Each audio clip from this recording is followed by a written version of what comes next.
중세에는 어거스틴하고 아퀴나스가 좀 필요합니다. 여러분이 아실 필요가 있는데 어거스틴은 모든 것을 신 중심으로 이야기하죠. 여러분 어거스틴의 그 칸페시오라는 책 읽어보셨습니까? 칸페시오?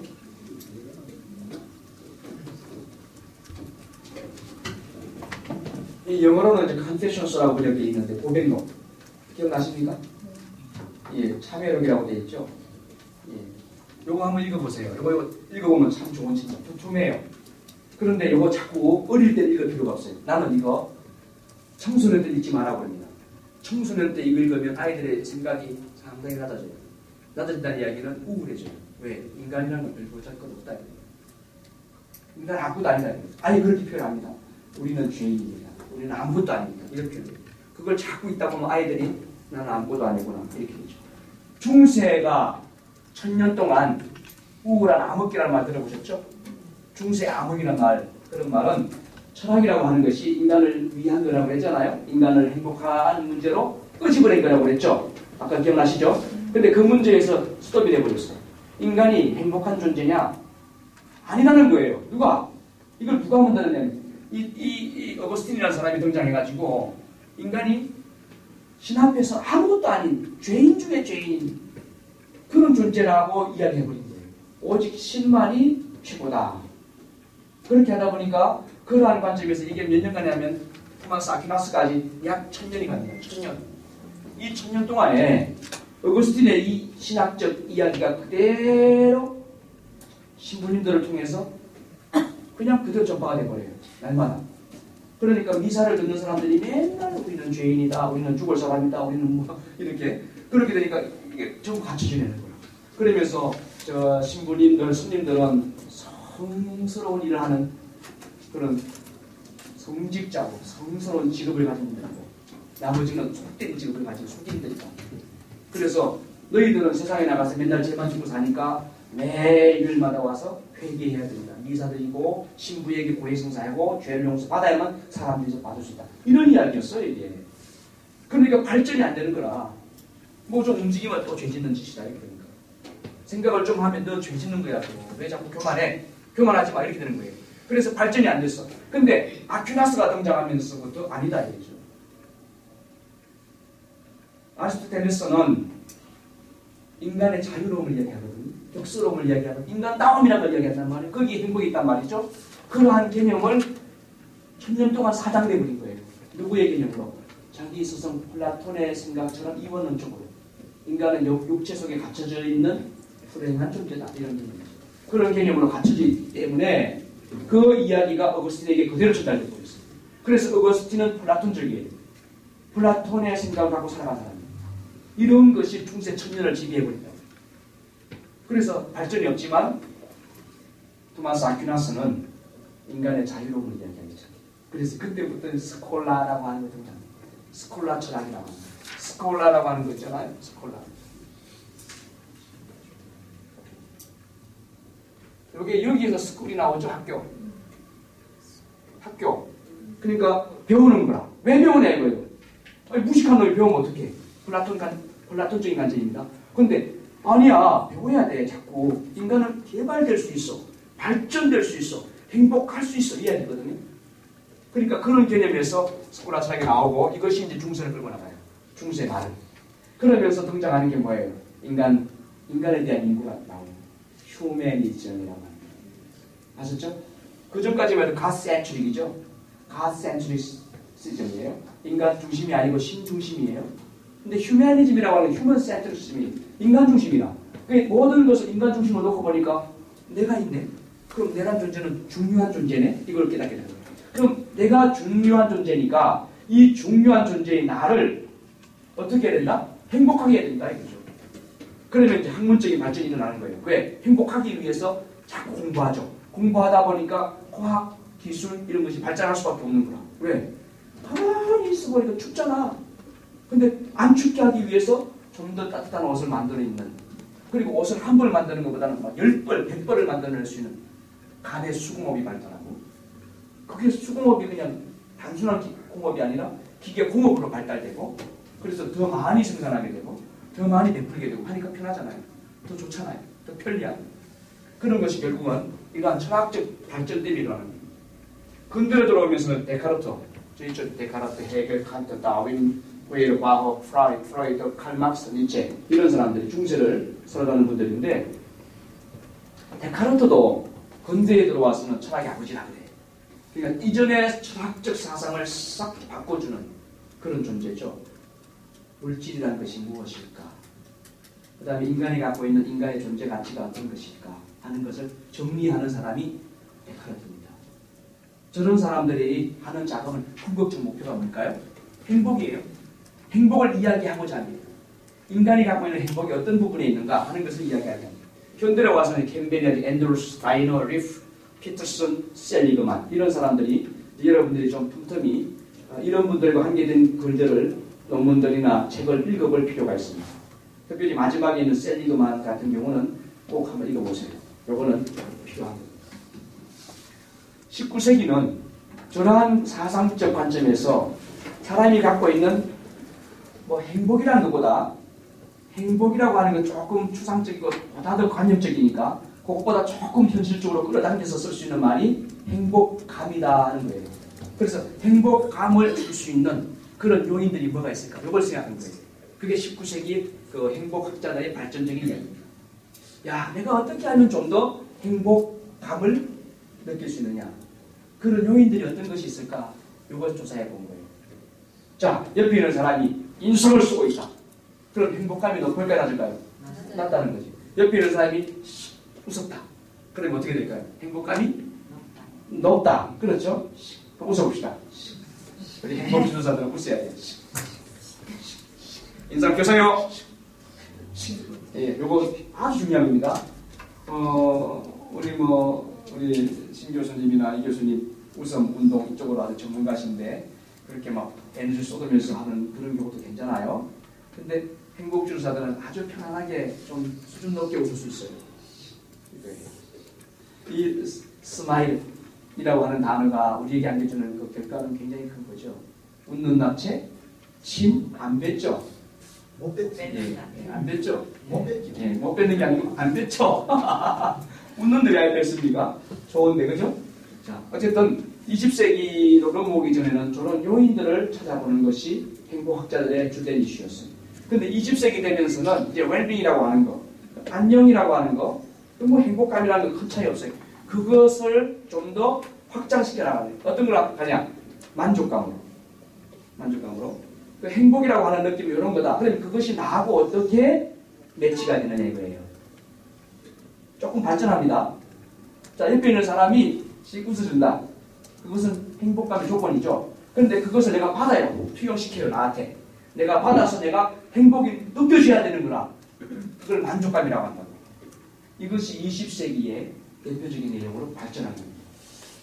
갑자기 행복주사가 나오는 건 아니죠. 행복지도사 창시자는 누굽니까? 김영진. 아, 그래요. 근데 아리스토텔레스라고 생각할 수 있어요. 근데 그분은 행복하게 창시했죠. 행복하게 창시합니다. 행복지도사라고 하는 것은 이러한 철학사적인 철학자들의 공헌을 통해서 이루어진 업적을 가지고 행복이라고 하는 것을 만들어낸 그 개념을 지도하는 사람을 만들어내는 것이 행복주사죠. 그래서 행복학의 창시자는 아닙니다. 저는 분명히 말씀드립니다. 행복학은 아리스토텔레스부터 방금 말씀드렸던 셀리그만까지 그러한 역사적 계보를 갖고 있다. 나는 행복을 지도하는 지도사를 만드는 창시자다. 구별하셔야 됩니다. 김용진 교수가 행복학 창시자다. 그러면 제대로 된 분 아니에요. 저는 제대로 된 분 아니에요. 제가 외국 나가서 이렇게 말하죠. 여러분, 저는요 왕족입니다. 아, 그러시냐고. 대단하십니다. 그래요. 네, 왜 왕족이냐? 저는 본이 광산입니다. 광산김이에요. 그리고 제 처는 왕조 가문이라 그래요. 아이고, 왕의 자손이니까 두 분 다 그래요. 전주 이씨 가문이니까. 근데 아직 보면 뭐 전주 이승계 씨하고는 사돈이 팔촌도 안 돼요. 뭐 빨리 한참 옛날 이야기예요. 광산김 씨는 왕 한 적도 없어. 그런데 따지고 보면 그 밑에 올라온 헌광의 자손이니까 그 신라 시대의 김수로 왕의 자손이에요. 그러니까 맞긴 맞아. 근데 지금 나는 거짓말한 건 아니지만 실제로는 몇 년 전 이야기예요. 1500년 전 이야기라고 하셨어. 1500년 전에 우리 할아버지가 왕했다는 거지. 근데 지금 와서 나 왕족입니다 이렇게 말하면 외국 가면 더 크다. 근데 그 사람이 한국에 와서 역사를 쭉 보면 저 사람 왕족이라고 아닌데요. 21세기에는 이 행복에 대한 것이 크게 두 가지 이론으로 나눠집니다. 조금 더 제가 세분화시켜서 설명드리겠습니다만 상향 이론이 있고 하향 이론이 있어요. 상향 이론이라고 하는 것은 경험이라고 하는 것이 참 중요하다. 내가 갖고 있는 경험이 나의 행복을 좌지우지한다 하는 거죠. 아픈 추억을 가진 사람은 그 트라우마 속에서 헤어나올 수 있다 없다? 없다는 거죠. 있다? 아픈 트라우마에서 벗어날 있긴 있어요. 아주 유능한 상담자를 통해서 도움을 받으면 돼요. 근데 일반적으로는 그 트라우마를 갖고 있는 거죠. 그렇기 때문에 그러한 경험들이 결국은 우리의 행복을 좌우한다. 이런 거예요. 하향이론은 아니다. 그런 것이 아니고 그런 외부적인 요인이 아니라 그 사람이 갖고 있는 내부적인 요인, 그 사람이 갖고 있는 성격적 요인 이런 것에 의해서 행복의 그 점수가, 지수가 달라진다. 낙천적인 기질을 가진 사람이 행복하다는 거죠. 같은 사람이라도 어떤 사람은 시내버스 타고 가면서 아유 빨리 가요 빨리 가요 아저씨 좀 빨리 가요 이런 사람도 있을 거고 어떤 사람은 뒤에 앉아서 아유 시간 몇 짧게 가겠지 이런 사람이 있어요. 그러면 이 두 사람 경우에게 우리가 물어본다면 어떤 사람이 더 행복할까? 느긋한 사람. 느긋한 사람. 이것이 바로 하향이다. 이렇게 지금 제가 정리를 해봤는데 각각 달리 말하죠. 프로이드도 있고 라주스도 있고 뭐 있는데 여러분들 좀 참고하실 만한 이야기들이고요. 각자 행복에 도달하는 방법은 다르게 볼 수 있다. 예컨대 목사님들한테 행복을 어떻게 하면 도달할 수 있습니까? 그러면 뭐라고 말할까요? 목사님들은 열심히 기도하세요. 예, 신앙생활 열심히 하세요. 뭐 그러지 않겠어요? 스님 같으면 뭐라고 그러겠어요? 내가 어떻게 좀 행복하면 돼요? 하면 탕리탄 스님 같으면은 버려라. 그렇죠? 버려라. 원래 불교에 가르침은 버리는 거예요. 기독교와 차이가 굉장히 많습니다. 불교는 종교라고 하면 안 됩니다. 불교는 종교가 아닙니다. 여러분 불교 신자가 되면 안 돼요? 예, 공부에 공부. 불교는 철학입니다. 그래서 불교는 신학이 아닙니다. 불교는 신이 없어요. 불교는 신이 없어. 모두가 신이 될 수 있어. 예, 내가 부처라. 불교의 기본 교리예요. 그러니까 죽어서 극락 간다는 건 거짓말이다. 이거 불교 가르침이 아니라고. 이거는 불교가 사이비가 된 거예요. 무슨 이야기냐? 잘 들으세요. 제가 말하는 불교는 원시 불교를 말합니다. 소성 불교를 말합니다. 부타마 시탈타라고 하는 분 계시죠? 부타마 시탈타. 이분이 석가모니예요. 그 보리수 밑에서 가보자 틀고 내가 누군가라고 고민하던 분이 부타마 시탈타인데 이분 그러나 깨달은 것이 천상천하의 유아 독존이구나. 이게 내가 알고 보니까 나 아무것도 없네. 근데 나만이 있네. 여기서 시작하는 거예요. 불교가 지금 나만이 있네. 그러니까 가출하는 거지. 뒤집어 말하면 출가인데 거꾸로 말하면 가출이지. 왜요? 가출한 거예요. 결혼했잖아요. 자녀가 있잖아요. 부인이 있잖아요. 왕이 될 사람이잖아요. 자기가 해야 될 일이 얼마나 많아요. 근데 어느 날 갑자기 나 안 하겠다 딱 때리치고 집에서 나갔다니까. 나 그거 가지고 보리수 나무 밑에서 앉아가지고 돈 닦는다고 앉아있단 말이에요. 이분이 곤탈다 시타마예요. 우리가 불교에서는 출가하셨다 이렇게 말하지만 엄격히 말하면 가출한 거 맞죠? 예. 아닌가? 맞아요. 맞잖아요. 얼마나 무책임한 일입니까? 가족을 핑계치고 자기 혼자 돈 닦겠다고 나갔습니다. 여러분 다 그러면 이현수 교수님 한번 해볼래요? 나도 오늘 돈 닦는다 하고 감 나올 때 가서 한테 감 나올 때 이렇게 하면 가족들이 뭐라 그러겠어요? 미쳤다고 그러죠. 근데 그런 소리 들을 수밖에 없었어요. 그 당시에. 그러나 이분이 갖고 있는 장점이 뭐냐? 인간이 욕심으로부터 벗어나야 된다는 걸 가르치는 거예요. 내가 왕족이고 왕이 될 사람이지만 그러한 욕심, 그러한 명예욕, 권세욕 이런 것을 뿌리칠 수 있다는 거죠. 이게 우리에게 보여주는 굉장히 시사하는 바가 크죠. 행복에 도달하려면 버려라. 그게 그분의 가르침입니다. 결국은 버려라. 그래서 이 불교에서는 원래 그들은 니르바나를 이야기하죠.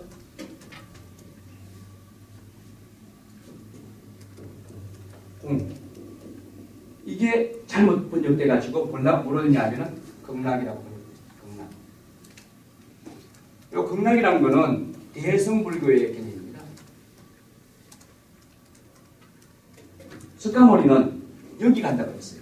너희가 정말 도를 깨치면 니르바나 상황이 된다. 아무것도 없어. 텅 빈 상황이야. 무념무상이야. 생각도 없고 존재도 없어요. 이것이 인간이 가는 곳이다. 이렇게 말씀하셨다고.